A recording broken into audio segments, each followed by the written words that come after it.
Fina Family, entre choix de vie, séparation voulue ou imposée, difficulté à se reconstruire, bonheur perdu et retrouvé.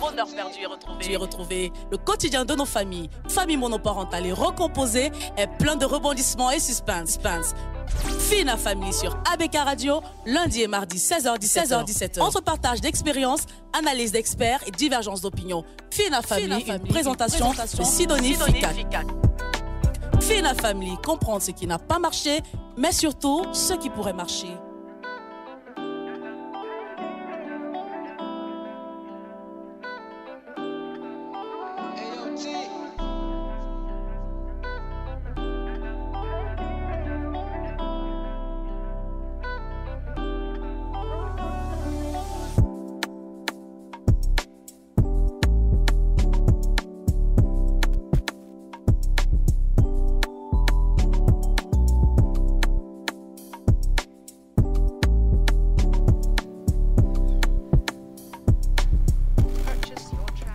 Bienvenue sur Fina Family, bienvenue à l'écoute de cette édition sur les antennes d'ABK Radio 89.9 FM. Le proverbe sur la famille pour démarrer cette autre édition.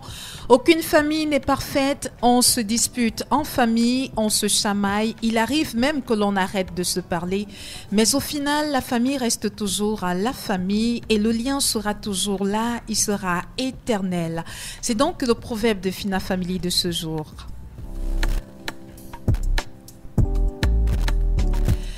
Un seul être vous manque et tout est depeuplé. Cette citation de Lamartine a trouvé tout son sens dans la vie de Patrick Kadim Ambassa. Lui dont l'incarcération du papa à la prison de Bafia en 1990 a suffi pour nourrir en lui un sentiment de vengeance. Sa maman qui a dû continuer à se battre comme elle pouvait pour subvenir aux besoins de ses enfants est décédée en 2014. Un décès qui a dévasté Patrick, qui se trouvait pourtant déjà du mauvais côté de la société. Il était certes du côté des méchants, mais il avait un amour incommensurable pour sa maman. Le 11 février 2021, la femme qui avait accepté de l'aimer en dépit de son côté obscur, de le soutenir après avoir été abandonné par tous les membres de sa famille, est décédée à son tour. Et c'est là que Patrick a vu son monde s'écrouler autour de lui. Que s'est-il passé par la suite? Patrick Kadim Ambassa est avec nous dans cette émission et il nous racontera son parcours et sa reconversion. Bienvenue Patrick sur les antennes. Bienvenue dans ce studio de ABK Radio. Bien, merci. Et bienvenue à vous aussi. Merci. Voilà, à ses côtés se trouve, on peut comprendre, hein, c'est sa toute première fois, à ses côtés se trouve naturellement Dame Dimo, elle est coach familiale, elle est spécialiste de la santé mentale, elle dont l'expertise est désormais avérée dans le domaine et de nouveau des nôtres dans le cadre de cette émission. Dame Dimo, bienvenue et merci d'être avec nous ce jour. Eh bien, merci. J'espère que tous les auditeurs s'installent. Ne zappez surtout pas. Ça promet d'être très intéressant avec une histoire réelle, vécue et une application pratique de ce qu'on s'est dit toutes ces semaines. Oui. Violence familiale, coûts visibles et effets invisibles sur la santé mentale des victimes. C'est le thème que nous allons vous proposer ce jour, chers auditeurs. William Tchalak assure la mise en onde de ce programme. Je suis Sidonie Ficat derrière ce micro de présentation. On se retrouve juste derrière ceci. Ita, faut pas ça.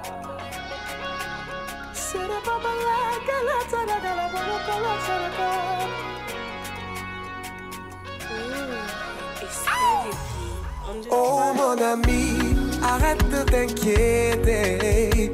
Crois en Jésus et en sa parole.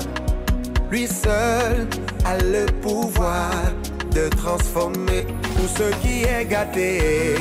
Il va réparer tout ce qui est brisé. Il va restaurer. Viens t'ajailler. La vie est si précieuse, il faut en profiter. Si Dieu t'a élevé, lève les mains. Si Aya t'a racheté, alors tu vas témoigner de sa fidélité.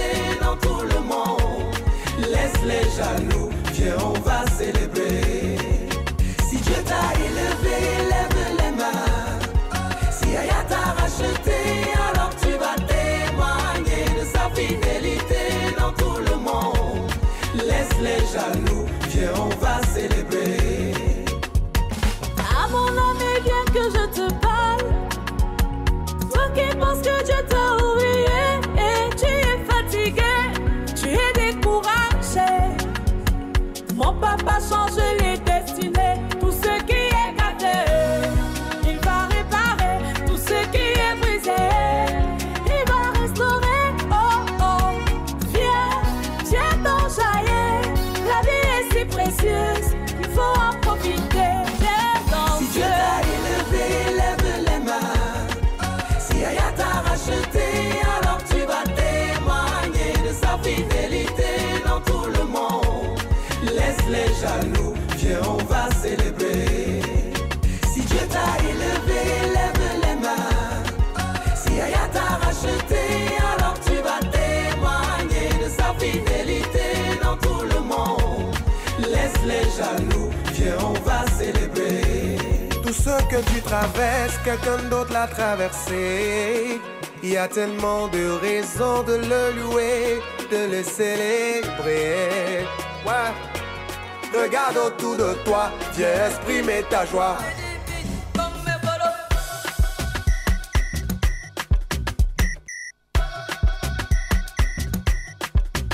Dis pas di cosa, cosa di cosa di cosa.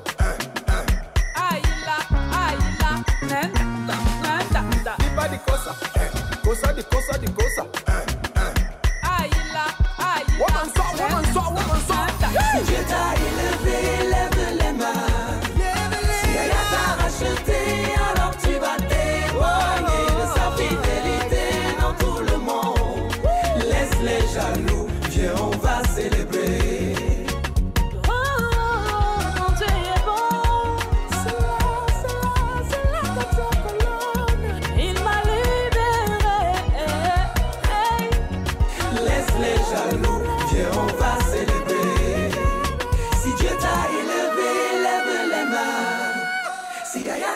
Alors tu vas témoigner de sa fidélité dans tout le monde. Laisse les jaloux, viens on va célébrer. Viens on va célébrer. Merci de nous rejoindre sur ABK Radio. L'émission c'est Fina Family, une émission exclusivement consacrée aux familles monoparentales recomposées, familles dites conventionnelles également. Notre invité spécial, je l'ai dit à l'entame de ce programme, est un jeune citoyen camerounais dont le parcours est effroyable, mais fort heureusement, la transformation incroyable. Et c'est d'ailleurs ce qui lui vaut d'être dans l'émission Fina Family de ce jour, parce que son histoire est un mélange de terreur, de douleur et enfin de lueur d'espoir. Patrick Kadim Ambassa, dites-nous comment tout a commencé. Vous vous présentez, hein, vous dites, vous pouvez donner votre nom, votre âge, si vous voulez bien. Vous nous dites comment est-ce que ça a commencé. Allons-y. Bonsoir à tous les auditeurs de ABK Radio. Je m'appelle Kadim Ambassa Patrick. J'ai 35 ans. Mon histoire, comme je vais vous le parler, mon histoire a commencé depuis les années 90. J'étais tout petit, je ne connaissais rien, mais avec le temps, l'histoire m'a rattrapé. Mon histoire commence dès lors où mon père a été incarcéré. On l'a accusé pour meurtre, qui ne l'a pas fait. Bon, dès le début, les gens ne croyaient pas qu'il ne l'a pas fait. On ne croyait pas à l'innocence de papa, en son innocence, oui. Avec le temps, et la famille du défunt nous a tellement menacés. Oui. Mes frères, jusqu'à quand le père se retrouve en prison, la première femme a quitté la maison parce qu'il y avait des menaces partout. Il voulait aussi tuer certains de ses enfants et tout. Oui. J'étais tout petit, je ne ressentais pas cela. Parce que mes grands frères, à chaque fois, j'avais 4-5 ans. Vous allez parler un peu fort, hein, Patrick. Oui. J'ai dit j'avais 4-5 ans, bon, 6 ans. Oui. Quand je partais à l'école avec mes frères, il y avait une troupe de gens qui venaient toujours, ils voulaient toujours les bastonner. Oui. Comme ils étaient déjà grands, j'étais tout petit, ils cherchaient, il y avait celui qui me suivait, il est aussi décédé en 2022. Oui. Ils cherchaient à nous protéger, nous deux. Partout, ils ne font que crier derrière nous. assassin, je ne comprenais, ça ne m'en revenait pas. Là, vous avez 7 ans. J'ai 6 ans, je suis en train d'aller à 7 ans. Oui. Et là, c'est au quartier, chaque fois que vous passez, Chaque fois, il y a on des ne gens pouvait plus derrière rester vous. là-bas, on était obligé de rester chez la grand-mère. Oui, Maman Gokichi, qui est aussi morte, j'étais en prison. oui, Ce qui fait que quand la mère partait au champ, elle était obligée de nous laisser quelque part où on était en sécurité. oui. Et il y a aussi les enfants, la première femme, tellement qu'ils étaient attachés à ma mère, ils n'ont pas suivi leur mère en Balmayo, ils sont restés avec ma mère. Oui, On était persécutés à tous les niveaux. Mais on commence à ressentir ça parce que les voisins préparaient de la bonne nourriture. Oui. Nous, chaque jour, on mangeait le manioc et les feuilles de manioc. oui, Et il y avait le vendredi que quand la mère part vendre les ananas et tout, oui. qu'elle prépare le poisson. Et le jour là, tout le monde se lavait très tôt parce qu'on devait manger le couscous avec le poisson, le maquereau. Enfant, oui. Ok. Après avoir mangé... J'ai rien que- subi tous ces trucs-là. J'étais colérique depuis l'enfance. Parfois, que quand ils venaient comme ça, j'essayais tellement qu'ils étaient petits. Moi, je pensais que je pouvais aussi... les affronter. Il n'y avait pas moyen. Oui, Mais ça a commencé au moment où j'ai commencé à ressentir Noël sur moi. Parce que pendant les fêtes de Noël, les enfants des voisins, il y avait un monsieur, Wala Yakan, qui était brasseur. oui. Ces enfants étaient bien habillés, la maison décorée, tout, mais au quartier, on était toujours comme d'habitude, sans rien, Aucun changement. aucun changement. Oui. Du mais- premier jour de l'année au oui. dernier, il n'y avait Et aucun la mère changement. était au champ de lundi à samedi Oui, pour nous nourrir, essayer de payer l'école. C'est un matin, je demande à ma mère que, mais, maman, pourquoi? un peu fort, hein, Patrick, oui. Une fois d'abord, j'ai demandé à ma mère, avant Oui. que je pose cette question-là, j'ai demandé à ma mère, Oui, oui. pourquoi les autres ont toujours leurs parents à côté et tout, mais mon père, notre père est toujours distant et nous, moi, je ne peux pas lui voir quelque part. Ma mère m'avait répondu, il est en prison, on l'a accusé de meurtre. Ça n'entrait pas dans ma tête. C'est quand je commence à ressentir les fêtes de Noël. Oui, en fait, cette différence qu'il y a C'est- entre c'est diffé- vous et les autres Ce enfants jour-là du était quartier. un jour différent. Le Oui. Noël et bonne année, mais tous les enfants étaient différents. Nous, il n'y avait pas de changement chez nous. Oui, Là, je partais déjà à 7 ans et plus. Je réfléchissais déjà. Je demandais à ma mère parce que j'étais toujours auprès de ma mère.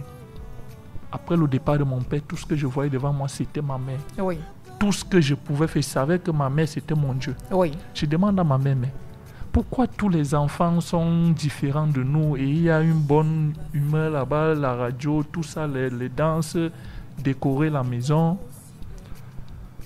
Ma mère dit que c'est ton père qui pouvait faire tout ça. Il demande, mais chaque fois là, mon père, là où il est là, il ne peut pas venir rester avec nous. Il dit que, elle me dit, les Yambas l'ont accusé d'avoir tué son ami Nkano. Oui, Tuer, c'est quoi? Donc, on l'a assassiné. Ça veut dire quoi? Ça veut dire que mon père est assassin. Oui, donc tout ce qu'on vit là, c'est grâce à ces gens-là c'est à cause, que... oui. Oui. Il dit que donc, je souffre comme ça là, grâce à ces gens qui accusaient mon père de meurtre et qui n'est pas vrai. Il dit oui. J'ai répondu à ma mère ce jour que moi, je serais criminel. Pour tuer cette famille-là qui fait subir moi et mes frères, aujourd'hui on vit. Toute cette misère. Ma mère m'avait bastonné ce jour, je ne peux jamais l'oublier. Oui, Et dès ce jour, madame, je ne vous mens pas, j'ai commencé à jouer au méchant. Ce qui fait que même à l'école, les films, quand on jouait la guerre là, c'était moi le méchant. le chef bandit. Oui, tu m'énervais, il fallait que je te blesse pour que je reste tranquille. Oui. Donc il fallait déjà que je commence à me préparer pour aller combattre cette famille-là. Oui. Bon, je ne Préparez pouvais- votre vengeance. Oui, comment c'est dès le bas âge, comme l'école, apprendre à faire telle chose jusqu'à ce niveau, à Oui. l'âge que je serais Vous prêt. avez dit vous allez vous former J'ai pour aller vu. venger votre papa, oui. Ce qui faisait qu'à l'école, le garçon timide n'était plus. Ce qui fait que tu ne pouvais pas... Vous me- êtes toujours timide, hein, il Je faut suis dire aux timide. auditeurs. Patrick, il est Non, très calme, je très, suis- très je suis- timide, oui. Je suis timide, Oui. je suis posé, Oui, mais il y a certaines choses que je pouvais faire au passé, ma vie du passé. Tu me regardes, tu te dis, c'est telle personne qui a fait ça. Tu ne peux pas imaginer, mais quand tu me vois peut-être en action, que tu vas accepter. Oui. Mais là-bas, c'est mon passé. Hein. Oui. Bon, avec le temps, la mère a vu comment vraiment... Et la deuxième fois que j'ai répété ce mot à ma mère, j'avais 8 ans, je partais à 9 ans. Oui. Ma mère a su que... Et les trucs, les plaintes, que tout ce qu'il y avait à la maison, quand quelqu'un me... Mais que tu ne peux pas taper mon frère, même si c'est mon grand frère. Je vais te calculer à l'eau, je ramasse au caillou, je te vise par derrière, je rentre. Oui. On va venir dire, votre fils, il dit que celui-ci ne peut pas faire ça, il est trop calme. Oui. Oui. J'étais en train de me préparer psychologiquement. Oui. Et j'avais une haine en cette famille que, même quand je partais à l'école, ils avaient le petit-fils de ce monsieur-là, il s'appelait Bodjon. Oui. Je remarque, j'ai toujours ce nom-là. Ce monsieur s'appelait Nkano. Il avait un petit-fils qu'on appelait Bodjon. À chaque fois, je partais toujours l'attaquer la bagarre. Il était plus grand, mais il fallait que je l'attaque à chaque fois la bagarre. Il m'a tapé plusieurs fois. Il dit que non, ce n'est pas encore mon niveau. J'ai continué à faire certaines choses. À vous former, oui. À me former. Et partout, tout ce que je faisais, je voulais devenir le chef. Même si j'ai trouvé certaines personnes, étant tout petit au village. Oui. Même si j'ai trouvé... Là, nous sommes en Bafia, hein, dans le département du Mbam et Inobo. Oui. Inobo. Oui. J'ai fait certains petits désordres là jusqu'à... En 2005, j'avais peut-être 15 ans. Ou c'était 2003, 2004 comme ça là. J'ai essayé de monter un petit groupe de petits délinquants du quartier là. Oui. Je voulais voir si vraiment j'étais déjà prêt. Moi qui étais le chef, et j'étais le plus fort du groupe, on était au nombre de 9. Oui. Et parmi ces 9 personnes, mon petit frère, qui ne me suit pas derrière, l'avant-dernier, il était dans le groupe. Ce qui faisait qu'on était au nombre de 9. Et parmi ces 9-là, il n'y a qu'un qui est derrière moi. Le reste est là. Je suis allé derrière moi au village, j'ai demandé à tous. Oui. On a formé ce groupe-là. J'étais toujours en formation. Parce que j'avais toujours... Si je dis ça à ma mère ou à mes soeurs, ils vont me taper, mais je garde ça dans mon cœur. Ils vont seulement peut-être parfois rester. On dit que Patrick a fait ceci, Patrick a... ou bien les plaintes. Là, c'est au moins, je n'ai pas sûr que c'est moi. Oui. Et je me battais aussi pour aider ma mère. Oui. Ce qui fait que je rentre à partir de 12 ans, 13 ans, je rentre de l'école, je n'ai pas poussé pour donner l'argent à ma mère. Mais quand je n'ai rien à faire, je me forme sur ce que j'ai en tête. Bon, j'ai fait monter ce groupe-là avec 8 autres personnes. Mon petit en faisait parmi. On faisait, sans te mentir, on faisait des dégâts au quartier. Oui. On faisait des dégâts. On quittait même du quartier, aller dans d'autres quartiers, on rentre à la maison. Mais pour moi, c'était que je rentre avec ce que ma mère devait mettre dans le sac. Oui. Si aujourd'hui on a dit qu'on va voler telle chose, et moi, il fallait que je rentre avec, c'est moi qui partage le reste, tout. J'ai fait tout ça à l'âge de 16 ans. Ma grande soeur, les enfants, la première femme, elle m'a pris en Balmayo. On va aller rapidement, oui. Et vous après, on va résumer un tout petit peu l'histoire, oui. Oui, elle m'a pris en Balmayo. Étant en Balmayo, j'avais un objectif en tête. J'ai fait ma garder là-bas pour un temps. Cette blessure n'était pas finie. Oui. Parce qu'on a tellement souffert. Tellement souffert à un niveau que je ne peux... C'est trop long. Au moment venu, je suis arrivé à Douala, j'avais 18 ans. Oui. C'est mon grand frère qui m'a amené à Douala. Oui. Il m'a inscrit à la mécanique au Kanabassi.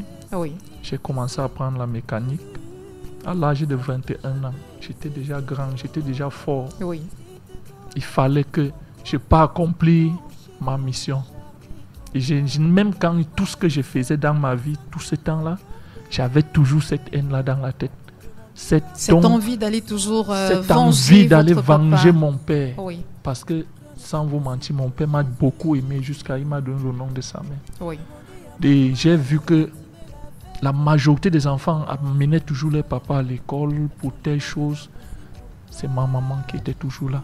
Donc pour finir, j'ai vu que j'ai tout perdu. J'ai raté ma vie à cause de mon père. Et tout ça à cause d'une famille. Oui. Sans vous mentir, avant d'arriver là, il y a les rites qu'on fait chez nous quand quelqu'un Oui, décède. oui. Oui. Lorsque votre voisin est mort, en fait, le monsieur qu'on accusait Quand votre on a papa d'avoir tué. fait ces rites-là, ça n'a pas touché mon père. Et mon père nous disait toujours un mot, étant en prison, si lui l'a tué ce monsieur, il va mourir en prison. Oui, S'il n'a pas tué ce monsieur, même si c'est combien d'années de prison, il va travailler et sortir. Et c'est ce qui s'est passé. Quand j'arrive sur Douala, sans vous mentir, je rentre. Pour une petite parenthèse, hein, Patrick, parce que l'histoire aussi, vous me l'avez racontée en off, pour que les auditeurs aient une idée de ce qui s'est passé. Votre papa, en fait, a été accusé d'avoir tué son voisin. Ils ont eu une petite dispute et puis le lendemain, le corps de son voisin a été retrouvé dans un puits. C'est ce qui fait qu'on a accusé votre papa de l'avoir tué. Et dans dans la tradition Bafia, il y a ce qu'on appelle les rites qui sont faits lorsque vous êtes accusé d'avoir tué quelqu'un. Ces rites-là ont été pratiqués et il se trouve que quelques années après, c'est plutôt le fils du monsieur qui est décédé. Donc, c'est le fils même du monsieur qui l'avait tué. C'était pas votre papa. Oui. Donc là, c'est un élément en détail que je voulais apporter aux auditeurs. Oui, vous êtes à Douala. Je vous dis une chose. Oui. Quand le fils de monsieur a été décédé, on est allé demander à mon père que ce n'est pas lui qui est le meurtrier, qu'il sorte de prison. Il a dit non. Il a déjà perdu ses enfants, perdu sa femme. Et c'est parce que ma mère et l'autre, la première femme, avaient déjà un enfant, qui n'était pas de mon père. Oui. Il a refusé. Il dit qu'il va finir ces 10 ans-là. Et 2 ans on appelle l'amende. Oui. Il a dit qu'il va purger toutes ces peines. Il a préféré rester en prison. Malgré le fait qu'on avait déjà... Il a trouvé qu'il était le véritable meurtrier. Oui. Il disait toujours qu'il était un lion. Il va subir ça. Parce que là où il est là, il ne sait plus ce qu'il va sortir faire dire. J'arrive ici à Douala en 2007. J'ai commencé à apprendre la mécanique. J'ai sans te mentir, j'étais tellement fort en mécanique. Oui. Bon, quand j'ai eu 21 ans, j'ai vu que je peux dire me venger. Il faut que j'aille au village et me venger de ces gens-là. Comme ils ont accusé mon père de meurtre, il n'a pas tué. Oui. Moi maintenant, je vais tuer frère. Oui. Bon, sans vous mentir, je suis arrivé, je n'ai plus reconnu personne. Même les maisons, tout avait déjà changé. Oui. Ça avait déjà mis long. Tout avait déjà changé. Je suis resté, j'étais désespéré. Mais je partais chez nous, notre maison était déjà tombée, tout. Ces gens que moi je cherchais, je ne les connaissais plus. Et je ne connais plus par où je devais commencer à les demander. Oui. Et tout. Oui. Je suis remonté sur Douala. Les objectifs que j'avais maintenant, c'est de prendre soin de ma mère. Oui. Elle a tout perdu. Tout ce que le père avait, comment ça a été bazardé, je ne connais pas comment vous dire, comment les oncles ont géré, parce que même ses frères nous ont abandonnés. Oui. Parce que votre père aussi, je précise, il travaillait aux travaux publics et puis à ses heures perdues, il était en menuisier. Menuisier qualifié. Oui. Ok. Je suis remonté sur Douala, j'ai dit, comme je n'ai pas pu atteindre mon but que je partais faire, je vais prendre soin de ma mère. J'ai commencé à prendre soin de ma mère, mais j'étais tellement colérique et que tout ce que quelqu'un pouvait faire à côté de moi, ça m'énervait. J'étais toujours prêt à. La violence, oui. Il fallait exercer cette violence en permanence. Moi, je suis parti maintenant créer un camp en Ndokoti. Il fallait qu'on me respecte automatiquement dans... Je voulais avoir un nom toujours dans l'autorité, cette vie. Oui, l'autorité. Il fallait être celui-là qui dirige, le leader, oui. Qui entraîne une corde. Oui. J'ai créé un camp en Ndokoti. Parce que quand j'arrive en Ndokoti, tellement de désordre que les petits bandits là venaient taxer tous les vendeurs, ceux qui vendaient. Je suis allé, j'ai créé un... Première fois, je suis parti avec quelques de mes amis. Ils nous ont frappés en vrai. Il fallait maintenant une chose, avoir une grosse chaîne qui pèse pour aller affronter ces gens-là. Je faisais maintenant que quand je travaillais la moto, je pars dans un carrefour, je rassemble au moins 10 personnes, je les donne le café, je donne à manger, machin, si je prends déjà un nom. J'arrive dans un carrefour, j'ai fait ça au moins dans 15 à 10 carrefours. Oui. J'avais déjà une côte derrière les gens que si j'appelle, je suis encore rentré là-bas. Les Bassabadois ont dit que celui qu'il est revenu, il veut nous montrer. Bon, j'avais déjà préparé mon groupe que dès qu'ils vont engagé. Ce qu'on parti. appelle aujourd'hui les retours, Les les retours. microbes et autres, là, Ok, oui. non, Oui. le côté des microbes, non, ne connaissais Bon, pas. en fait, l'autre, c'était le retour. le retour. Oui. Comme ça que j'ai Vous avez un tout petit peu colonisé. colonisé ce carrefour-là. Oui, Même justement. jusqu'à maintenant, là, quand j'arrive, j'ai du respect, mais ils oublient que j'ai changé de vie. C'est comme ça que j'ai créé maintenant je suis le premier chef de camp de Trades Ndokochi. J'avais une part, une côte, tout, j'organisais tout, je voulais gouverner, Maintenant, là où je suis là, j'étais déjà intouchable dans mon carrefour parce que j'étais comme un chef. Il fallait maintenant que je continue Que vous évoluez. à évoluer. Oui. Et en ce moment, je n'avais pas encore de mauvaises idées en tête que je pouvais non. Mais les gens savaient que quand tu avais un problème, si tu voulais un bon retour, il fallait venir me voir. Oui. Et quand tu touchais ma personne, et quand on arrivait pour partir au retour, tout le périmètre là, ce qu'on appelle dans le monde, dans le langage du dehors, tamisé. Oui. Si on est parti dans un quartier, tout le périmètre, tout ça s'est passé. Si on a trouvé la victime, on va le bastonner, Oui. prendre tout ce qu'on avait. Si on n'a pas trouvé tout le périmètre, on va tamiser. Ce qui fait que tout ce qu'on trouve sur ces gens qui sont là-bas, on va prendre. Et tout ça, c'était moi le chef de groupe. Oui. J'ai fait ça à un niveau et je partais, sans te mentir, j'aidais tellement ma mère parce que j'avais beaucoup d'amour pour elle. Et maman savait elle tout ne ce que savait vous pas, faisiez. elle ne savait Elle pas. ne savait pas. Non. Oui. La seule personne ne savait dans ma famille parce que j'étais le genre de personne. Vous êtes très calme hein, parce Calme, que les auditeurs ne oui. peuvent même pas imaginer. Vous avez l'impression Non. que Patrick ne peut même pas tousser. Je ne pouvais pas tuer une mouche. Il est respectueux, il est calme vraiment. Mais hormis ça, sans vous mentir, je suis quelqu'un qui est très amour et respectueux. Oui. Mais je ne sais pas, j'avais Cette blessure cette psychologique blessure et émotionnelle, oui. psychologiquement. Oui. Ok. Bon, on va aller aussi rapidement. Ok. Oui, Avec après, le temps- vous avez évolué. Avec le temps, j'ai promis à ma mère de lui construire la maison, tout ce qu'elle n'a pas pu avoir. Grâce à votre papa. Oui. Et en 2014, ma mère est décédée. J'ai eu mal au point où, je ne vous mens pas, j'étais devenu une autre personne. Oui. J'étais devenu une autre personne que il n'y a pas longtemps. Tu ne pouvais pas imaginer. J'étais devenu une autre personne grâce au deuil de ma mère. Je dis maintenant, présentement où je suis là, celle qui était comme mon Dieu et tout, n'est Oui. plus. Là où je suis là, Vous avez tout perdu. j'ai tout perdu. Mais j'avais ma fille que j'aimais, même jusqu'à maintenant, je l'aime jusqu'à ce n'est pas bon. Oui. Mais mon Dieu est parti. Là maintenant, le diable s'installe à moi. J'étais un diable incarné. Donc, je peux dire qu'il y avait un esprit à moi que moi-même je ne connais pas. La seule personne en ce moment-là, je respectais 2 personnes dans ma famille, sans vous mentir. Oui. Mon grand frère qui est pasteur, il Ah oui. fait l'école pastorale, on l'appelle Frère Brice. Mhm. Et ma grande sœur, Oui. les enfants, la première femme qu'on appelle Achan Ambassa Lucie. Mhm.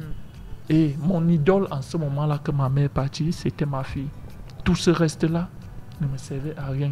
Donc, s'il fallait que je fasse quelque chose, même s'il fallait te tuer, donc tu n'étais rien devant moi. Oui.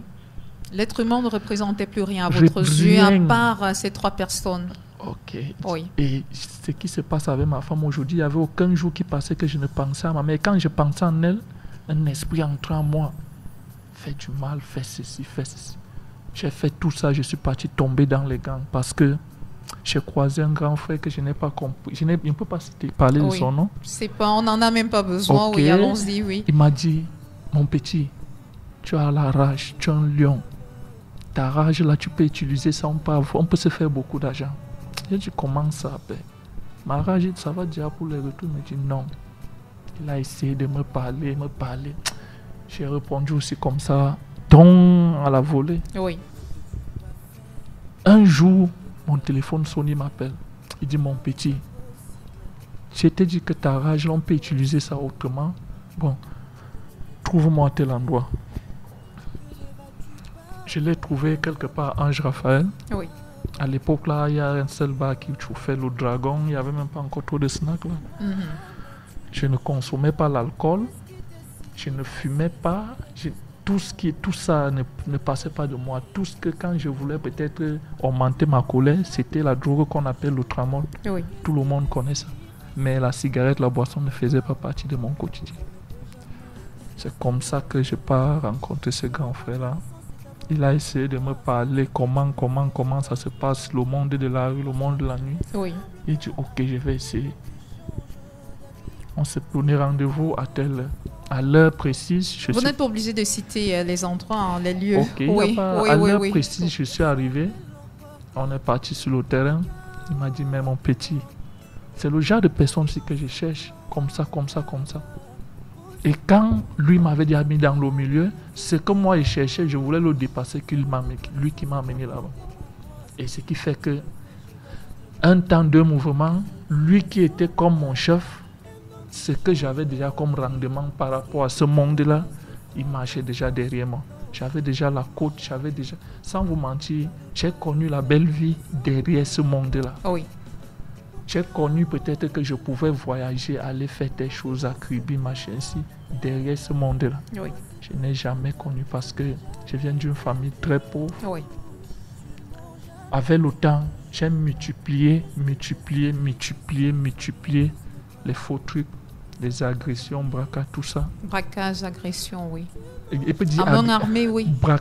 Agression, je me suis retrouvé maintenant un jour, j'étais en train de causer avec un ami, j'ai reçu une balle en 2016 au pied. Oui.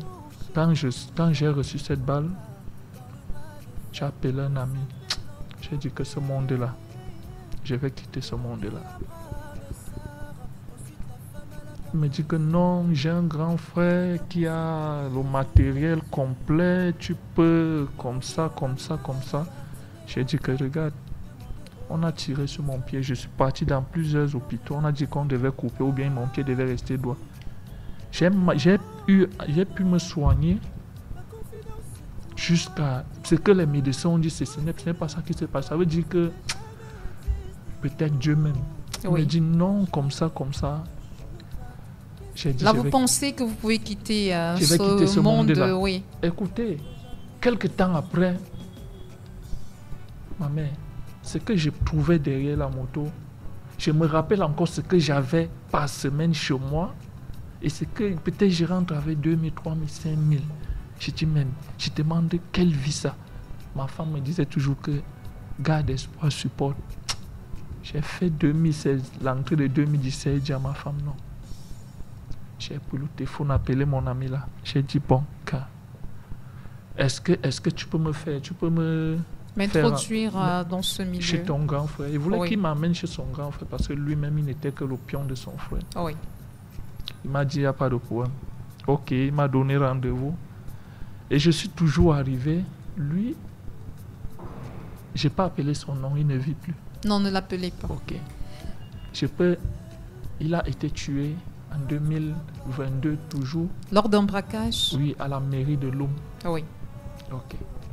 Bon, quand il me fait rencontrer son frère me regarde, il me pose la question.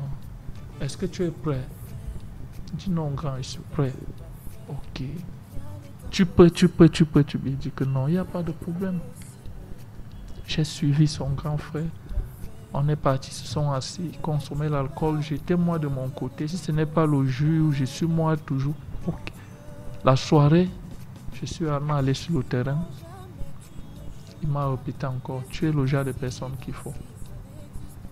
Parce que les endroits les plus dangereux qui savaient que non, il ne va pas m'en sortir, c'est là où il m'envoyait. Il m'en sortait comme si c'était ma première fois de toucher l'arme à feu. J'ai multiplié plusieurs braquages avec lui. Le moment arrivé, j'ai vu qu'il y a un truc qu'on appelle chez nous le solam. Quand tu pars, peut-être toi qui as porté le sac, avant qu'on arrive au lieu du partage, tu as déjà enlevé une part pour toi avant que les autres arrivent.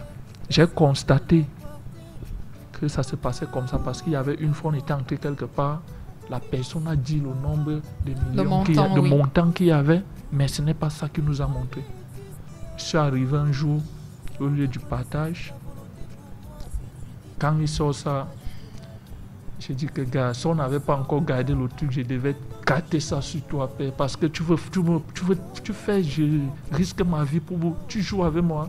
On a eu les discussions là-bas jusqu'à que moi, demain, je vais créer. Quand il te dit que demain, ce n'est pas, je vais créer ma part qui va. Parce que tu oublies que tu m'as déjà montré la route de tout, même là où je peux payer ça.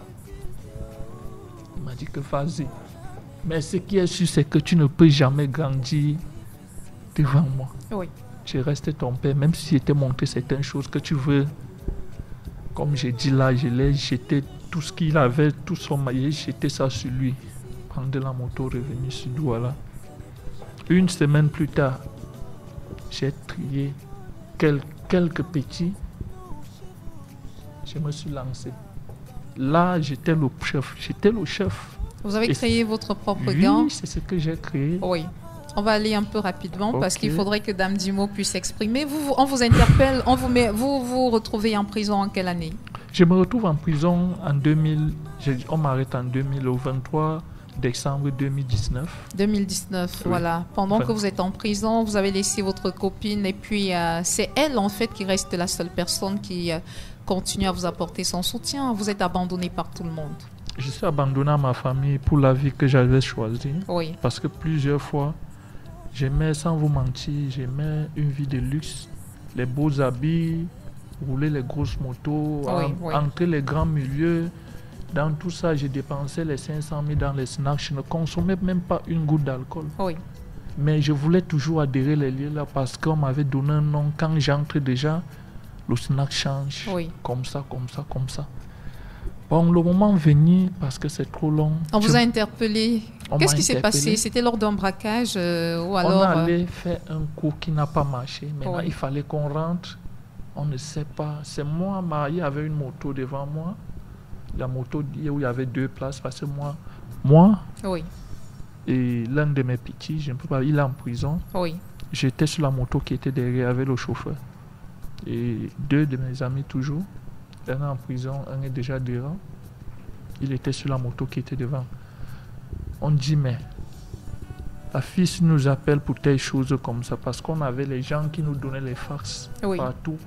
Donc c'est une femme cette fois-là qui vous avait donné des informations? Moi, j'avais déjà des gens qui m'appelaient. Je n'avais plus besoin pour aller commettre...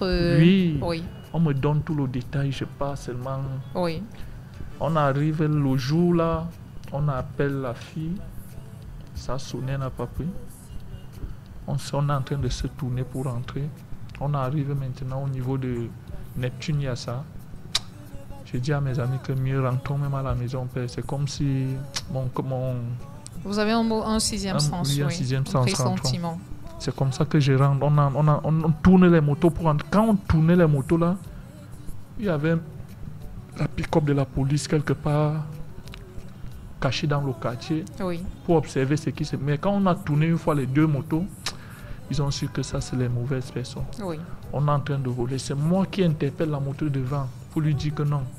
Rentrons d'abord au quartier. On essaie encore de perdre le temps à telle heure. Et c'est ce que j'entends avant de t'aller dire. Quand il lui stoppe, le temps de ralentir, je ne sais pas ce qui m'a pris parce qu'eux ils nous suivaient, les phares éteints, tout. Oui. Je vais regarder derrière, je vois la pick-up de la police. Quand je vois la pick-up de la police, une fois, il fallait que j'alerte la moto devant, il accélère, nous-mêmes on accélère. Quand j'ai dit menace les niais. Il se faisait très tard. Et là, vous vous retrouvez... Quand eux, ils accélèrent, moi, ma moto, on veut accélérer. J'avais une bandoulière. Celui qui était le policier qui était à la cabine a envoyé la main. Il a arrêté mon habit. Dans la cabine de la voiture, arrêté la bandoulière et mon habit. Les autres ont accéléré la moto. Je suis resté tombé seul. C'est comme ça qu'ils vous ont mis la main dessus. Oui, parce que quand celui-là descend, il m'a mis l'arme sur la tête. Il ne savait même pas que j'étais armé. Vous aussi, donc c'est comme ça qu'ils L'autre a accéléré, allait suivre cela, mais ils n'ont pas pu parce que le petit temps qu'ils ont perdu, cela était déjà parti. Oui. Bon. C'est comme ça que vous vous retrouvez en prison. Bon, on va aller parce on va donner le temps quand même à Dame Dimo de pouvoir parler. Ok. La partie aussi importante, c'est quoi? C'est que vous vous retrouvez en prison et vous avez donc votre femme qui vous soutient malgré contre vents et marées, elle est là.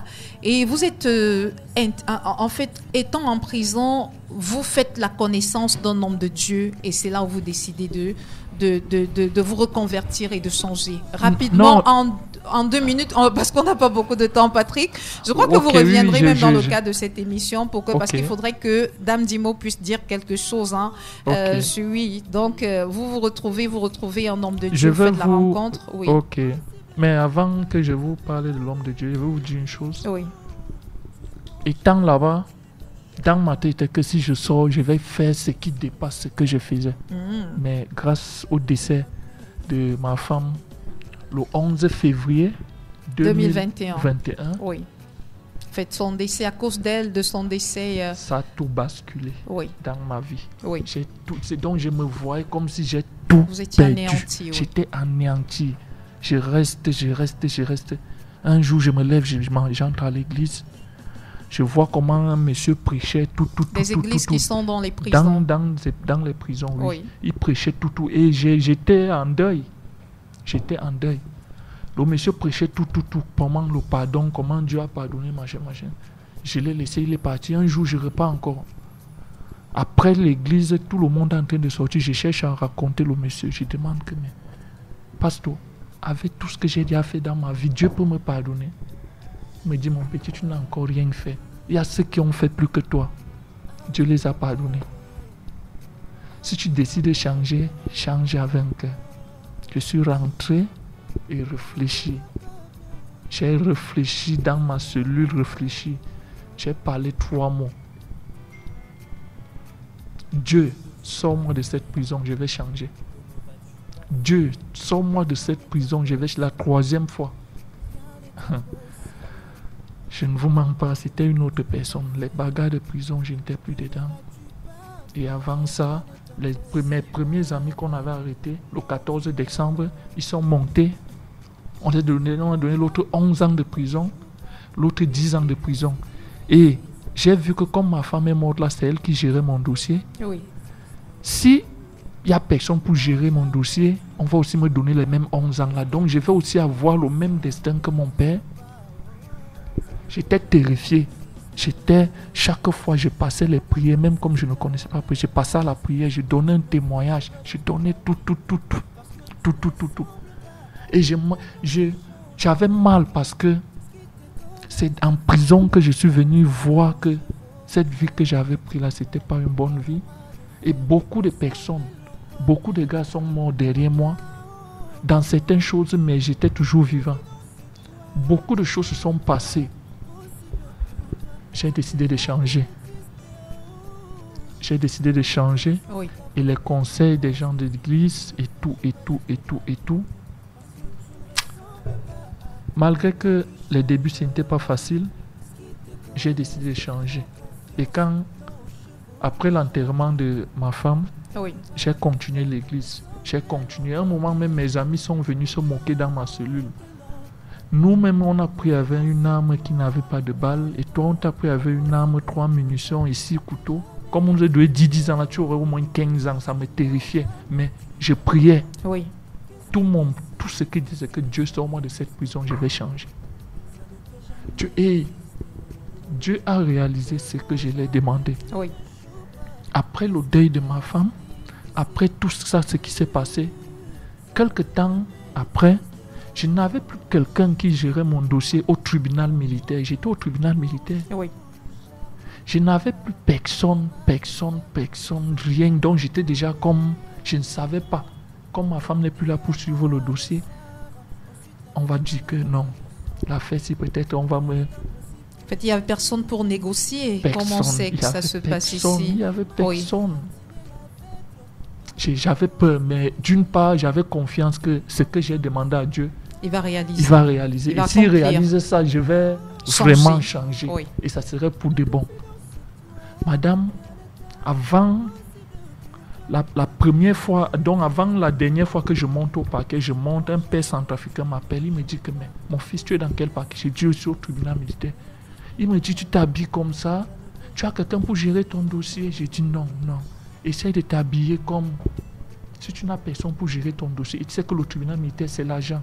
Tu n'as personne pour gérer ton dossier. Habille-toi simplement de comme façon un broussard débraillé oui. avant d'aller là-bas. Là, on saurait que ce que tu entends et tu dis que tu es innocent, on peut accepter. Et je l'ai fait. Oui. J'ai suivi tous les conseils que certains gens me disaient, les gens de Dieu me disaient. Oui. Madame, par miracle, je suis monté au parquet. Oui. Malgré tout, je sais que c'est ce qu'on m'avait arrêté avec. Parce que quand je montais devant là-bas, on posait tout mon matériel là.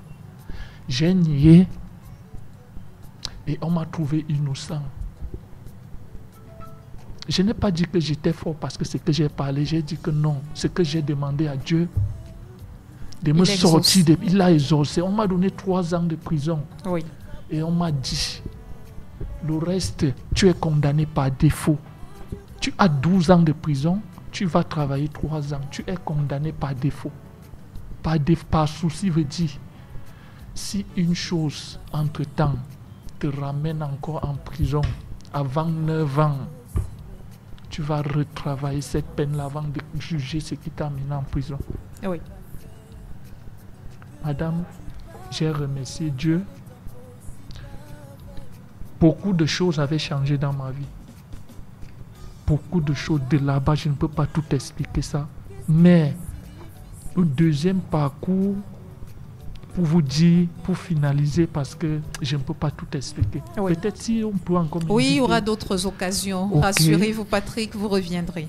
Mais madame, quand je suis sorti, j'avais une idée. Changer. Et je maintenais ça. Mais j'avais des tentations. Oui. J'avais des tentations tellement que... Et le mode de vie que j'avais déjà emprunté me mettait dans les tentations. Et j'ai connu une fille étant en prison qui a commencé à m'aider là-bas après la mort de ma défunte femme, au Sorel. Elle m'avait dit, si tu sors, tu changes. Je ne veux pas ce que je comprenais là de toi. Parce que quand j'arrivais dans... Même maintenant, quand j'arrive dans certains endroits, on dit non. Le sénateur est là ou bien Kalash criminel est là. Mais en nos jours, si ces noms-là, je ne veux plus. Donc, je veux être une bonne personne dans la société parce que j'ai décidé et j'ai emprunté ce chemin par rapport à une douleur que j'ai traînée durant toute mon enfance. Oui. Et je suis parti me retrouver là-bas. Je me suis retrouvé là-bas moi-même. Donc, si j'ai décidé de sortir moi-même, toutes ces tentations-là ne doivent pas me dominer. Aujourd'hui, là, je ne vous mens pas, madame. Je ne vis plus le luxe, je vis avec ce que j'ai. Oui. Parce que parfois, même quand je vois certaines choses, certains amis, je me moque de ce que je peux conseiller, mais sans vous mentir, derrière mon changement, j'ai déjà traîné 2 personnes. Je remercie Dieu par rapport à ça. Amen. Je crois qu'on va dire amen, amen, okay. Amen. Oui. J'ai déjà traîné 2 personnes qui marchent comme moi et l'autre. Vous avez ramené 2 personnes sur le droit chemin. Sur le droit chemin. Oui. Des personnes qui étaient également comme égarées vous, comme égarées, des braqueurs, des agresseurs. D'autres même, ils se moquent de moi. D'autres m'appellent, on a des forfaits, on a des coups comme ça là. Je dis, donc continue de vous appeler pour aller commettre. Oui. On continue de m'appeler. Oui. La dernière fois, j'ai dit à l'autre, tu sais, j'étais rendu riche parce que c'est moi, tu étais mon receleur tout, mais tu n'as jamais rendu un jour visite en prison. Il a dit que non, monsieur, c'est comme ça. J'ai dit, bon, prochainement, si tu m'appelles encore, je vais venir, mais je vais venir avec un anti-gang. Oui. Tu sais, ce qui est sûr, c'est que dans aucun domaine, tu ne peux pas me dépasser parce qu'aujourd'hui, là, sans vous mentir, je fais la moto. Oui. J'ai décidé de rentrer et devenir un homme dans la société. Un homme exemplaire. Qui gagne honnêtement sa vie. Oui, quand je pars au village même, ces gens-là qui avaient peur de moi avant, non, ce n'est plus ça. Je m'approche et je vous dis une chose que je suis en train de vouloir laisser, que j'ai commencé le 11 février 2021, fumer et goûter l'alcool. Oui. C'est commencé à la ça suite ce du jour-là. décès À la de suite votre... du décès de mon épouse. Comment est-ce qu'elle est décédée, votre épouse? Suite, bon, je n'ai pas vu. Vous étiez en prison. J'étais en On prison. vous a simplement appelé. On m'a simplement appelé. Parce que j'ai causé avec elle à 14 heures. Oui. Et c'est le 14 février qu'on devait avoir nos 11 ans de relation. Oui. Elle m'a appelé à 14 heures. Elle m'a dit que le 14 février, elle va venir me rendre visite et elle va donner les canettes de bière à mes amis, tout. Sans vous mentir, madame, elle n'a jamais accepté la vie que je menais. Mais elle vous a supporté dans elle cette me vie. supportait dans ça. Même à chaque fois qu'on me poignardait, tout mon corps est triplé de coups. Moi, d'une part, je me sentais déjà comme un homme intouchable. Parce que parfois, maintes fois, la police me chassait. Je ne comprends pas. Je dis peut-être qu'ils ont tiré sur moi, ça ne m'a pas pris. Ou bien ils tiraient en haut. La seule balle qui m'avait touché, c'était au pied. Oui. D'une part, je me faisais cette... Vous étiez comme invincible, quelqu'un me rendait invincible oui. dans le milieu où j'étais. Donc j'aime même présentement cela. Quand je marche, d'autres personnes disent que je suis une légende pour eux. Mais ça me plaisait au passé. Maintenant, ça ne me plaît plus. Oui. Parce que maintenant, là, ce n'est pas ce que je cherche. Oui. Je veux avoir une vie de retraite. Oui. Je veux avoir... Mon rêve avant, c'était de chercher de l'argent, faire sortir ma fille du pays et que mon garçon entre dans l'armée gendarmerie. Mais avec la vie que je menais, j'avais cet argent-là. L'enfant était petit, mais je ne faisais rien avec parce que c'était un bien mal acquis. Oui. C'est pour ça que d'une part, on dit soit un bien mal acquis ne profite jamais. Mais cet argent-là partait dans la vie. Même ma famille, je n'ai pas aidé parce que d'autres même refusaient. J'ai maintes fois mon grand frère qui est pasteur là. Si c'est mon argent, il ne peut pas prendre. Oui. Il fallait que je passe par mon grand frère qui est mort ou par mon petit frère. Pour lui donner cet argent. Oui. Je roulais les grosses motos, je me sentais... Tout ça... Je regrette chaque jour que Dieu a créé. Oui. Et il n'y a aucun jour qui passe depuis 2021 là que je ne pense pas à ma femme là. Parce que peut-être Dieu est passé par elle pour me faire changer. Oui, oui. Sans décès, sans oui. vous mentir, oui. À partir si de je vous décès. récite mon parcours, vous pensez à celui... Dieu m'a même beaucoup aimé pour m'épargner. Vous auriez pu être tué. Puis j'ai vu certaines choses que j'ai traversées. Je demande même qui me donnait la force là? Qui me faisait cette protection là? C'est ma mère? C'est mon grand frère? C'est qui? C'est mon père? Il y avait quelqu'un derrière cette protection. Parce qu'il y avait certaines choses. J'étais du genre de personne que si telle chose me plaît, même si l'immeuble dans lequel je vais arriver là-bas. Oui. Et vous prendrez cette chose-là. C'est là où j'avais le dessus sur certains de mes amis parce que quand je disais que tel endroit je vais entrer, j'entrais. Oui. Et là où d'autres se disaient que j'avais les écorces, je ne connais pas les écorces. Je ne connais pas les trucs de protection là. Oui. Je n'ai jamais connu, mais il y avait un esprit qui me protégeait pour que je parle comme je parle là aujourd'hui. J'avais toujours un truc qui me donnait aussi la force. Oui. L'amour que ma fille avait pour moi. Oui. Parce que... Elle est âgée de combien d'années aujourd'hui? Elle a 11 ans. Elle aurait 12 ans cette année. Elle aura 12 ans cette année. Oui. Patrick Kadim Ambassa, votre histoire, elle est assez émouvante. On écoute, on n'en revient pas, on comprend très bien que vous venez de loin. Et ce qui est intéressant dans l'histoire de Patrick Kadim Ambassa, c'est cette personne qu'il est devenu. C'est une transformation totale. Si vous ne le voyez pas en face, vous n'allez pas croire que c'est quelque chose qui puisse être réel. Certains vont se dire, mais est-ce que c'est pas une histoire inventée? Est-ce que c'est véritablement votre histoire? Est-ce que c'est pas le buzz, comme on a coutume de dire? Est-ce que Patrick qui est en face de nous a véritablement été ce gangster, ce braqueur qui était très souvent recherché par la police? Et j'imagine que vous avez fait des coups qui ont été relayés dans les journaux. Oui. Oui, dans les journaux, on parlait de vous, mais on n'imaginait pas que... oui. Mais je vais vous dire une chose. En 2015, oui. La commissaire de Centrale numéro 2, oui. À l'époque, là, c'était une femme qui était commissaire. Brune comme une blanche, elle était comme une blanche. Elle a lancé un mandat d'arrêt parce qu'il y avait trop les accusations, échec d'accusation contre moi. Elle disait qu'elle voulait voir le Patrick qui sème la terreur.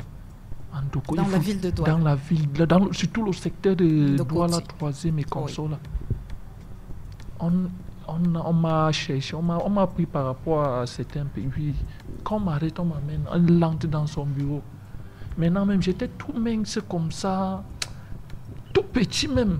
Oui. Il demande que, mais, est-ce que c'est celui que moi je cherche, que les médias, les ceci appellent partout. On s'attendait à voir un monsieur costaud, oui. On dit que oui, c'est Patrick. lui là-bas. Oui. Il dit que non, même jusqu'à là, peut-être que les noms se ressemblent et ne s'en reviennent pas. Oui. Il demande que les autres que j'étais avec, c'était mes éléments, tout plus baraqué, tout. Mettez-la en celui-ci, mettez-la en consigne. Mais là où elle est venue s'en rendre compte que c'est moi, c'est que la soirée, là, je me suis échappé. Vous êtes évadé de la cellule. Vous avez réussi à faire ça, Patrick. Oh là là. Je ne vous mens pas, sans vous mentir. Depuis 2014, depuis 2015, jusqu'à on m'a arrêté. Je vivais toujours caché.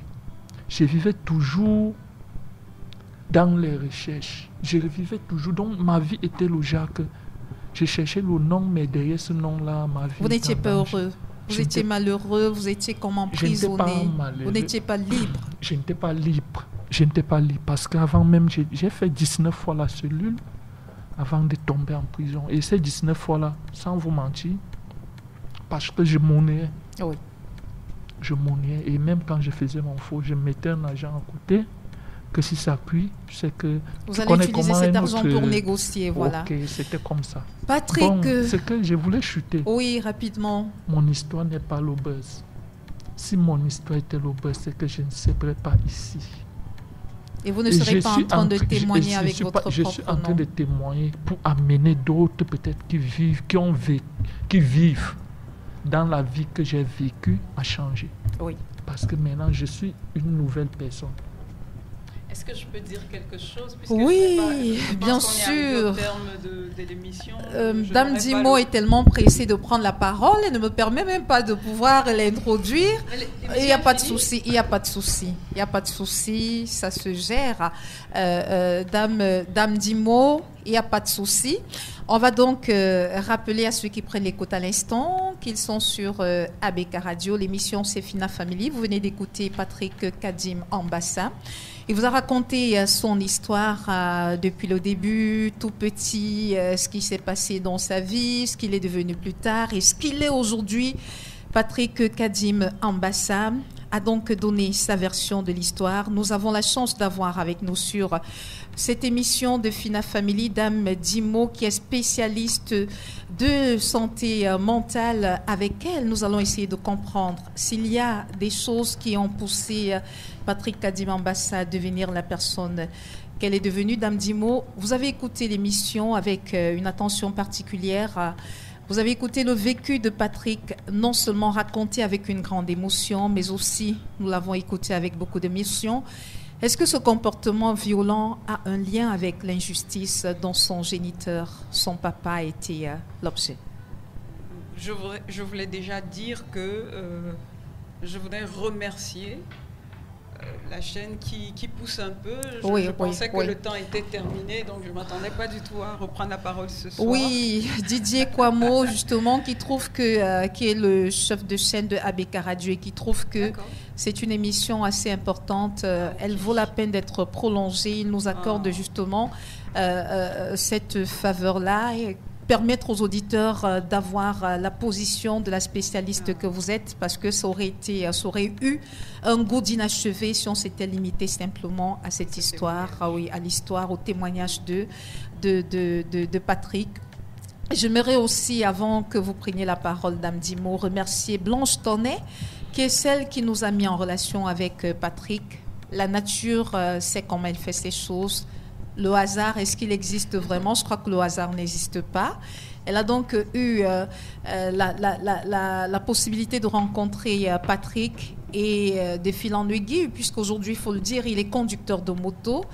Il lui a donc un tout petit peu raconté son histoire et elle s'est dit, cette émission, en fait, son histoire pourrait édifier les auditeurs de Abeka Radio, et l'émission dans laquelle son témoignage pourrait passer et avoir un certain impact, c'est Fina Family. C'est la raison pour laquelle elle m'a mis en contact avec Patrick. Il a bien voulu témoigner, comme vous l'avez écouté. Chers auditeurs, merci Blanche Tonnet pour ce que vous avez fait. Merci également à Didier Kwamo, qui est le chef de chaîne d'Abeka Radio et qui nous permet exceptionnellement d'évoluer, en fait, d'écouter cette émission et donner la possibilité à Dame Dimo, qui est spécialiste de la santé mentale et coach parental, de dire un mot. Dame Dimo. Je voulais déjà féliciter Patrick. Je veux vraiment féliciter Patrick parce que grâce à Dieu, je pense, et au décès de son épouse, il a pu sortir de cette situation. C'est à féliciter. Je voudrais féliciter les efforts que vous êtes en train de faire jusqu'à aujourd'hui. Et je vais vous donner une petite conclusion de toute façon tout à l'heure. Alors, on a écouté l'histoire de Patrick qui était assez profonde, qui était assez... j'avoue que moi-même, j'ai au fond de moi coulé une larme parce que toutes les mamans qui ont écouté cette histoire, tous les parents qui ont écouté, avant d'être des professionnels, on est des parents, ça fait toujours quelque chose, voilà, de voir quelqu'un qui est passé par cette situation-là. La chose la plus dure qui s'est passée, disons la cause de tout ça, oui, c'est parce que l'enfant innocent a malheureusement été exposé à une sorte de violence morale, une violence aussi, dans les paroles, etc. À 8 ans, il y a eu un déclic dans sa vie. À 8 ans, qu'est-ce qui s'est passé? On lui a parlé de criminalité, on lui a parlé de meurtre, on lui a parlé de son papa qui était un meurtrier, on lui a donné un champ lexical qui est complètement inadapté pour un enfant de 8 ans. Entre 6 et 8 ans, c'est pas possible, ce n'est juste pas possible qu'on se retrouve avec un enfant qui est dans cette configuration-là. Oui. Sauf que la méconnaissance, moi je ne juge personne, je pense que c'est la méconnaissance a fait que voilà, on donne toute cette information de cette façon-là à cet enfant et ça a provoqué naturellement... En fait, la méconnaissance de la maman, parce la méconnaissance de la maman, elle a fait ce qu'elle pensait être bien, oui, mais cette exposition-là, c'était pas que la maman, hein, on les insultait, les enfants on les traitait d'assassins. Les assassins, etc. Ils se sont retrouvés exposés à une violence pas possible. C'était non seulement une violence verbale, pas possible, mais il a été également exposé à l'injustice. Parce que l'injustice qu'a subi son père, ce n'était pas que son père, mais c'est toute la famille qui a ramassé au passage une grosse blessure d'injustice. Oui. Rappelons-nous que lui, particulièrement, il est petit, donc il se ramasse pas seulement une blessure de l'injustice, injustice à cause de ce qui s'est passé avec son papa, mais aussi elle a la blessure du rejet parce qu'il se retrouve dans la rue en train d'être rejeté par son entourage. Il se retrouve en train d'être abandonné par ceux qui étaient autour de lui. Il est trahi. Il y a énormément... Enfin, si on fait son bilan émotionnel aujourd'hui, sur les 35, je pense qu'il sera à 30 ou 32. Parce qu'il a subi quand même un certain nombre de blessures émotionnelles qui ont dû provoquer un choc post-traumatique. C'est comme ça qu'on appelle ça. C'est un trouble qui apparaît lorsqu'on a eu un choc émotionnel violent. Le fait de voir ce qu'on disait de son père, ça a été violent dans sa vie. Et je suis persuadée, je vais vous poser la question, est-ce que vous avez fait pipi au lit pendant quelque temps? Oui. Voilà. 9 ans, 10 ans. 9 ans, 10 ans. Ouais. Il faisait toujours pipi au lit. Il faisait pipi au lit. Ça, c'est l'une des manifestations, comme on parlait. L'enfant a un choc, il commence à avoir des comportements inadaptés parce qu'il veut répondre à cet événement anormal qu'il a vécu. Oui. Il commence à faire pipi au lit, parfois avoir des crises d'anxiété, avoir un certain nombre de choses qui se passent parce qu'il a eu un choc post-traumatique. Il y a des comportements compensatoires, comme on dit, qui se mettent en place. Oui. C'est-à-dire qu'il commence à avoir des mauvaises habitudes de vie. Pourquoi ? Parce qu'il faut compenser la douleur qu'il ressent. Il faut compenser tout ce qui se passe dans sa tête. Il commence à avoir des comportements inadéquats, des habitudes. Est-ce que vous avez pris de la drogue, par exemple ? Oui. J'ai pris du tramol. Vous avez pris de la drogue. À ce moment, il prend ça pour pouvoir compenser, pour pouvoir taire, en fait, toute cette douleur et tout ce qui passe dans sa tête.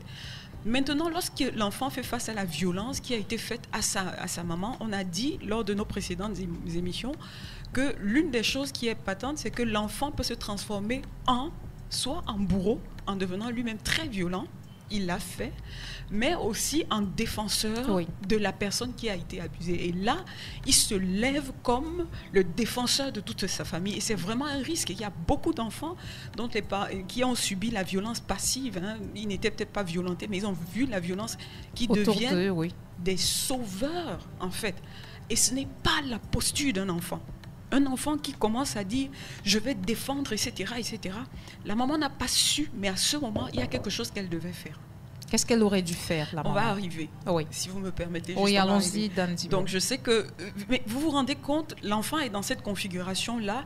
Il a ses comportements post-compensatoires, comme on dit. Et voici ce qui aurait dû être fait. Lorsqu'il a dit... Déjà, la façon dont on a annoncé la nouvelle, on aurait pu l'annoncer différemment. Mais la maman ne savait pas de dire, écoute, ton papa, c'est un criminel, etc. etc. Souvent, c'est mieux de réunir tout l'ensemble de ses enfants, déjà de ne pas laisser que ce soit l'extérieur qui donne l'information, de réussir à adapter l'information à l'enfant. Je vais prendre un exemple. L'extérieur traitait déjà ces enfants-là d'assassins lorsqu'ils se rendaient à l'école. Il y a une masse de personnes qui les suivaient, qui les appelaient assassins et autres. Exactement. Et avant que ça ne se passe, elle aurait pu appeler ses enfants, soit voir un professionnel, soit appeler ses enfants, les sortir. On va dire qu'au village, ce n'était pas possible aussi. Ma mère n'avait pas les moyens pour ça. Vous appelez... Bon, non, même si ce n'était pas appeler quelqu'un, c'est pas grave. On va rentrer dans notre contexte. Vous appelez ses enfants dans son cocon familial ou bien les amener quelque part dans son cocon familial et leur parler avec le langage des enfants. Vous savez, on a eu une catastrophe qui vient de se passer à la maison, les enfants. Il y a quelque chose de difficile qui s'est passé, vous savez. Et on est dans une situation compliquée. On ne va pas voir papa pendant un moment parce que, écoutez, il a été accusé à tort, mais il va nous revenir bientôt. Il faut qu'on soit fort pour papa. Il faut qu'on puisse réussir à tenir parce que papa, pendant un moment, il ne sera pas là. Les gens ne vont peut-être pas comprendre, même si les gens vous disent n'importe quoi, gardez la tête haute parce que c'est faux. Et vous parlez à vos enfants, vous essayez de les amener à comprendre à leur niveau ce qui est en train de se passer et à être préparés, à recevoir tout ce qu'ils vont recevoir. Alors quand la maman vient dire, écoute, ton père est criminel, on l'accuse de meurtre, il a tué son voisin et tout.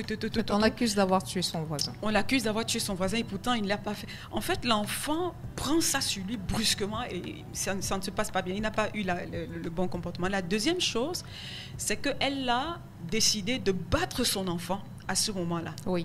Lorsqu'il a dit qu'il deviendrait lui aussi un criminel. Oui. Je peux vous dire, ce n'était pas la bonne chose à faire, même si ça allait d'être la bonne chose. Quand l'enfant fait une bêtise, on peut taper, mais quand c'est un sujet aussi délicat, ça fabrique la suite de la vie. La gestion de ce moment-là a fabriqué la suite de sa vie. Le fait que sa maman ait battu sur lui, sa maman ait fait tout ce qu'il... Elle aurait dû être dans l'écoute et la compréhension. C'est-à-dire de dire à l'enfant, de prendre tout le temps pour écouter l'enfant jusqu'au bout, de poser derrière les questions pour qu'il se vide et qu'il dise tout ce qu'il pense. C'est très important que l'enfant exprime ses émotions et ses peurs. Parce qu'il avait peur. Il avait des émotions. Je ne suis pas comme les autres. Il avait plein de choses qu'il fallait qu'il exprime. Et la maman devait comprendre cet enfant. Pourquoi? Elle devait lui dire, écoute, je comprends que tu ressentes ça. Et tu ressens ça, pourquoi? Lui expliquer pourquoi il ressent ça, de valider ses émotions. Oui, c'est normal, mon chéri, que tu sois en colère. C'est normal que tu aies de la peur. Pas de lui dire, c'est interdit, tu ne dois pas dire. Non, non. C'est normal qu'il passe par là. Il vit des moments difficiles. Et autant que elle, la maman, lui, les enfants ressentent. C'est normal, mon fils, que tu ressens de la colère, de la peur, de la tristesse. C'est normal que tu sois confus. On valide d'abord comme ça pour montrer à l'enfant qu'il n'est pas quelqu'un d'à côté. Et à partir de ce moment-là, on met en place une sécurité, une stabilité. À ce moment, l'enfant cherche comment réagir. Et si vous ne lui donnez pas la bonne ligne de conduite, il réagit comme il pense. Je vais donc te défendre, je vais donc aller tuer. À ce moment, il faut amener l'enfant à comprendre que lorsque ça se passe comme ça, on ne peut pas passer par là. Prendre des exemples d'autres choses qui se sont passées, comment on dit ça, de la stabilité, comment ça a pu marcher ici, voici comment on peut faire, de lui donner des options et de lui dire voici comment on peut faire. Et si on reste fort, chaque parole que vous allez dire, chers parents, dans cette situation va compter. Si on reste fort pour papa, si on réussit nos études pour papa, si on fait ceci, papa sera tellement fier dans sa prison et ça va faire qu'il sorte plus vite. mais l'enfant va être premier de sa classe, il va dire je vais tout faire pour pouvoir. Vous voyez, tout ce que vous allez dire à ce moment-là, ça compte. Si on se contente de se taire et de battre l'enfant, on ajoute la violence sur la violence émotionnelle par laquelle il est en train de passer, et l'enfant pense que, puisqu'on ne m'a pas proposé de solution, la solution que j'ai dans la tête, c'est la bonne, de pouvoir tuer ces personnes qui sont venues déséquilibrer mon environnement. Oui. Donc il fallait écouter et mettre en place la sécurité, la stabilité dans la famille, de tout faire pour qu'ils puissent être stables et en sécurité, et voilà, de montrer des modèles positifs. Il y a des thérapies qui auraient pu être faites. Et moi, bon, ça, comme on dit, c'est pas tout le monde qui peut faire ça. Et puis nous étions au village, puis nous sommes en 90, ça fait 30 ans pratiquement. C'était vraiment pas. Mais les choses n'avaient pas évolué comme aujourd'hui. Et je remercie Dieu parce que les choses évoluent. Je remercie l'environnement, on va dire ça comme ça, peut-être c'est l'ouverture avec l'extérieur. Il y a du bon et du mauvais dans tout ça. Et je pense que ça, c'est une partie qui était bonne. L'autre chose, c'est qu'il aurait pu voir son père. Son père aurait pu jouer également un rôle très important dans tout ce qui se passait. Son père aurait pu prendre ces garçons. Vous avez un garçon qui a un modèle de père. C'est-à-dire que quand il voit la figure paternelle, c'est son modèle. C'est-à-dire qu'il veut tout faire pour être comme lui. L'homme, pour un garçon, c'est son héros. Tout à fait. Alors, son papa aurait pu, malgré tout, jouer son rôle en disant, écoutez mes enfants, je suis ici, mais la vie se passe très bien ici. C'est exactement comme ça se passe dehors. Allez-y, machin, machin. La connaissance aurait aidé, c'est-à-dire que vraiment le père aurait structuré également ça. Et maintenant, par rapport à lui, peut-être aujourd'hui, je voudrais parler d'aujourd'hui, il faut renforcer son estime de soi. Vous avez constaté qu'il est hyper timide, malgré toute la force, il voulait être leader, il voulait être ceci. Mais quand vous le voyez en vrai, il baisse les yeux, il est hyper timide, il tremble, il faut travailler son estime de soi. Parce que depuis toutes ces années, tous ces presque 30 ans qu'il a vécu, ça a entamé son estime de soi. Et pour reprendre le dessus, il devenait violent, il voulait être chef, il voulait être le plus fort, etc. Dominer, ça permettait qu'il ait un peu confiance en lui. Mais la confiance en lui ne va pas s'en sortir dans la violence, dans la force. Il peut retrouver confiance en lui différemment. C'est-à-dire que ça, on pourra travailler même hors antenne sur quelles sont les astuces qu'il peut faire pour retrouver confiance en lui. Et moi, est-ce que ton papa vit encore aujourd'hui? Il est décédé. Malheureusement, il est décédé. Il a la blessure de l'abandon qu'il faut traiter. Il a perdu son père, il a perdu sa mère, il a perdu sa femme, il a perdu son frère, il a perdu sa grand-mère. Et tous ces décès-là, vous le voyez, même si... Aujourd'hui, je ne suis pas sûre qu'il puisse avoir une femme tout de suite, parce qu'il a dit qu'il a essayé, mais c'est quelque chose qui va être très difficile parce qu'il va essayer d'avoir des attentes déjà trop grandes par rapport à la femme qu'il a aimée telle qu'il était. Il va vouloir retrouver cette femme qu'il ne pourra pas retrouver. Et puis, il y a tout ce qui s'est passé là, il faut qu'il y ait... Moi, je vais proposer, parce qu'on a été ensemble aujourd'hui, de l'aider à pouvoir sortir de là. Merci beaucoup, Dame Dimo. Je sais que c'était important de parler de ça, mais je voudrais terminer en disant à tous les auditeurs de ABK Radio qui écoutent ça, il est important de savoir comment gérer. Moi, je vous proposerai toujours le livre « Guérir de mes blessures émotionnelles ». On ne trimballe pas les blessures dans la vie. Parce que lorsque vous trimballez, un animal blessé dans la forêt attire les prédateurs. Lorsque vous vivez en tirant des blessures et des blessures, vous allez soit devenir vous n'allez pas être la meilleure version de soi. Vous allez être la proie des pervers narcissiques. Vous allez être la proie des personnes qui vont vous violenter. Vous allez être vous-même des personnes violentes. La blessure de l'injustice, ça fait de ce monsieur quelqu'un de dur, qui était dénué d'empathie. Ça, c'est la blessure. Il a ressenti de l'injustice et il fallait travailler ça. Et parce qu'on ne connaît pas notre environnement, on ne sait pas qu'il faut travailler ça, on a laissé couler et aujourd'hui, ça a fait de lui. Grâce à Dieu, le Dieu qu'il sert, il a pu sortir de là. Et aujourd'hui, il y a quand même 2 ou 3 choses. Il faut qu'il ait le livre, qu'il le lise plusieurs fois. Il faut que tous ceux qui nous écoutent puissent acquérir le livre parce qu'au moins une personne dans nos familles passe par une situation compliquée de perte, de violence d'une façon ou d'une autre. Et le livre, comme je le dis, permettez-moi vraiment de le dire. Pour moi, si je pouvais le distribuer à toute la ville de Douala, je l'aurais fait. C'est par souci même d'impression que j'en parle, parce que je connais l'impact que ça peut avoir dans la vie de quelqu'un. Vous pouvez trouver le livre, on peut vous le livrer au numéro 690 322 482, 690 322 482. Oui. Mais où vous pouvez vous retrouver également à la librairie Solution Bookshop, avant l'école publique, comme on appelle, Ancien ISES. Oui. Ancien ISES, vous pouvez retrouver ça à la boulangerie Solution Bookshop à Ancien ISES. La librairie. À la librairie, pardon. Oui. Solution Bookshop. Vous avez le livre là-bas, vous pouvez appeler le numéro, on va vous livrer, quel que soit le lieu où vous vous trouvez. Vous pouvez également le trouver sur Amazon. Si vous Et voulez. en bonus, vous pouvez également suivre ces personnes qui souffrent de blessures émotionnelles. Dame Dimo, la question en fait que je m'en vais vous poser est celle de savoir comment est-ce qu'une maman qui elle-même était déjà en train de souffrir parce qu'elle aussi a subi de plein fouet l'arrestation de son mari, dont elle également elle traîne avec elle une douleur, une blessure, un sentiment d'injustice qui s'est développé. Et le mari aussi, en fait, le père, parce que le père également étant en prison, était en train de subir, ressentir cette injustice. Comment est-ce que ces personnes qui à déjà leur niveau été dévastées, étaient déjà en train de souffrir, auraient pu apporter quelque chose à leur enfant? D'où l'importance du rôle du parent. Il est important de savoir que le parent doit avoir du dessus sur ses propres sentiments lorsqu'il s'agit également de ses enfants. Moi, j'ai perdu un enfant dans ma vie. Oui. J'ai eu une seule fille dans cette vie. J'ai eu 5 enfants que j'ai accouchés. J'ai eu une seule fille et elle est décédée à 4 ans. Quand je perds ma fille, moi, j'ai tellement mal. Mon mari a tellement mal et les enfants ont mal. C'est-à-dire qu'il n'y a pas moyen pour toi de te dire ben, je pleure ma fille, etc., etc., parce que celui qui est là et qui suit directement la petite ne dort pas la nuit. Et qu'on t'appelle à l'école pour te dire que, ben, écoute, à l'école, il n'écoute plus. Il est coupé. Oui. En tant que parent, la première chose qu'on fait, on fait fi pour un instant de soi et on met en place un plan pour sortir les enfants de là, quitte à ce qu'on ait nos moments à nous, entre couples, pour pouvoir nous sortir de là. C'est très important de savoir que l'enfant compte sur vous, quelles que soient les difficultés par lesquelles vous passez. Vous pouvez perdre votre emploi, vous pouvez perdre quelqu'un. Si vous êtes une femme, vous avez perdu votre mari. Si vous êtes un mari, vous avez perdu votre femme. Si vous avez quelqu'un qui est parti divorcer, etc., sachez que vos enfants, vous n'allez pas pleurer toute votre vie en disant « mon mari est parti ». Parce que vos enfants, si vous n'en prenez pas soin, ils deviendront des délinquants. Et il y a une histoire comme ça qui est en train de circuler, peut-être qu'on aura l'occasion une autre fois d'en parler.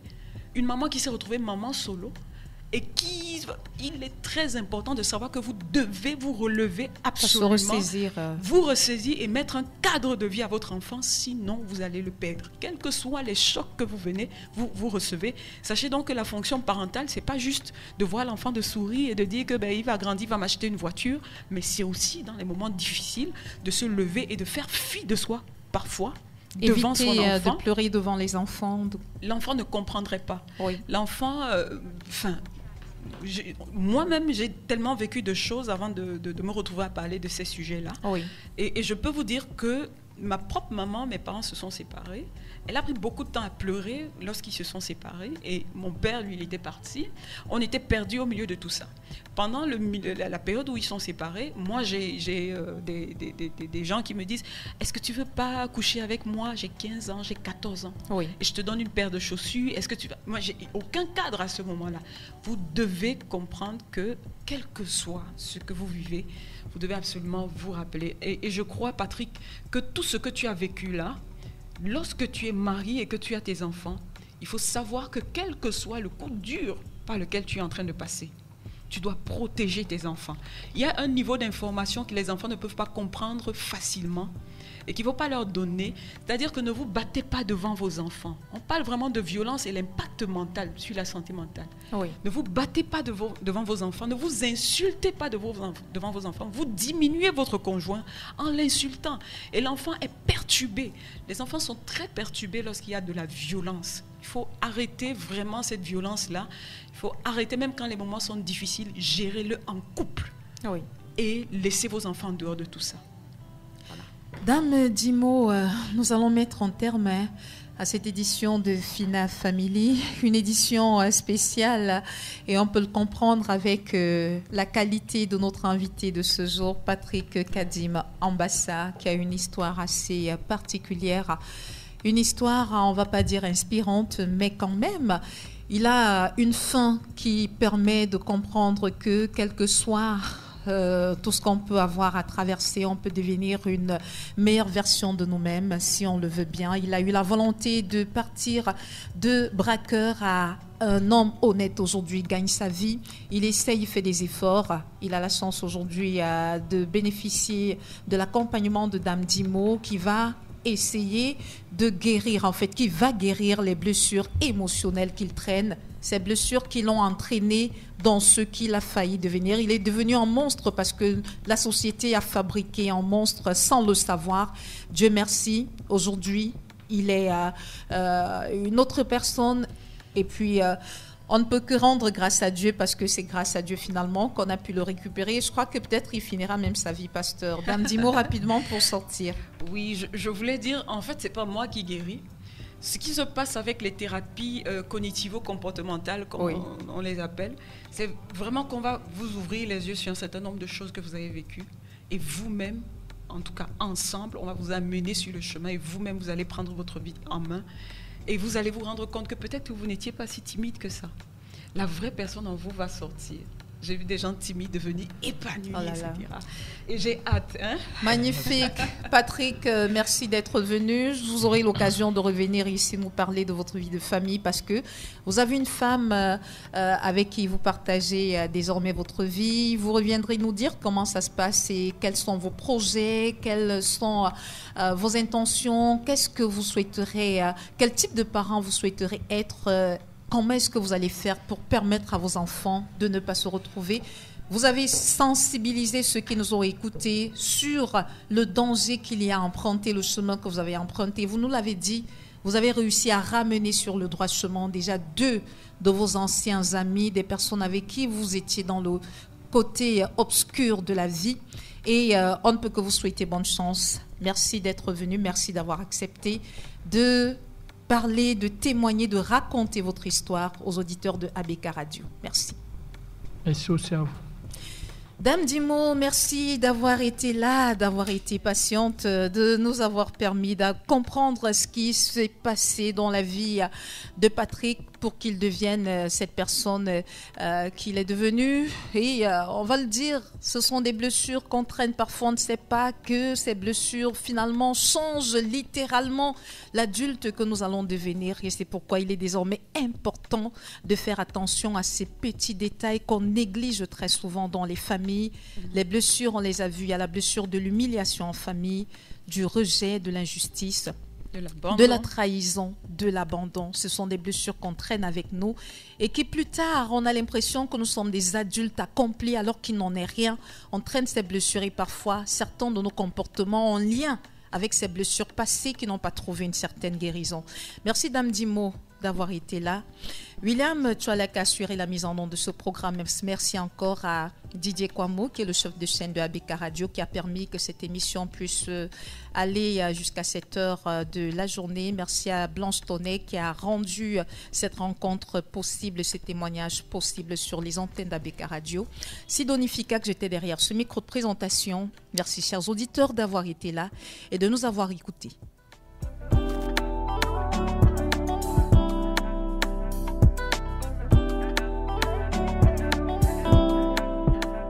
Fina Family, entre choix de vie, séparation voulue ou imposée, difficulté à se reconstruire, bonheur perdu et retrouvé. Le quotidien de nos familles, famille monoparentale et recomposée, est plein de rebondissements et suspense.